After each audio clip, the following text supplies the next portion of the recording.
जय हिंद विद्यार्थी मित्रांनो, व्यास स्टडी चॅनलवर तुमचे स्वागत आहे। आज आपण चालू घडामोडीवर अत्यंत महत्त्वाचे प्रश्न बघणार आहोत, जे प्रत्येक परीक्षेसाठी अत्यंत उपयोगी आहे।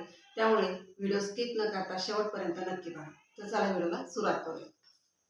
भारतात कोणत्या ठिकाणी नुकतेच ब्रह्मोस क्षेपणास्त्र निर्मिती कारखान्याचे उद्घाटन करण्यात आले? उत्तर प्रदेश। पीटर्सकर आर्किटेक्चर पुरस्कार 2025 कोणाला देण्यात आला? लिऊ जियाकू। भारतात कोणत्या दिवशी मॉक ड्रिलचे आयोजन करण्यात आले? 7 मे 2025। भारताचा पहिला AI आधारित डेटा सेंटर पार्क कुठे आहे? रायपूर। अमरनाथ यात्रेच्या सुरक्षेसाठी कोणते ऑपरेशन सुरू करण्यात आले? ऑपरेशन शिवा। संसदेच्या लोकलेखा समितीचे अध्यक्ष कोण? KC वेणुगोपाल। भारताचे 26वे मुख्य निवडणूक आयुक्त कोण आहेत? ज्ञानेश कुमार। नुकतेच छत्रपती शिवाजी महाराजांच्या पुतळ्याचे अनावरण कुठे करण्यात आले? राजकोट किल्ला, मालवण।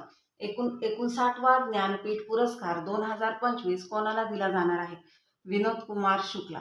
एबल पुरस्कार 2025 कोणाला देण्यात आला? मसाकी काशीवारा। तर विद्यार्थी मित्रांनो, आजचा व्हिडिओ कसा वाटला लाईक व कमेंट करून नक्की सांगा। चॅनलला सबस्क्राईब करा आणि बेल आयकॉन क्लिक करायला विसरू नका, कारण पुढचा व्हिडिओ हा तुमच्यापर्यंत नक्कीच पोहोचेल। जय हिंद।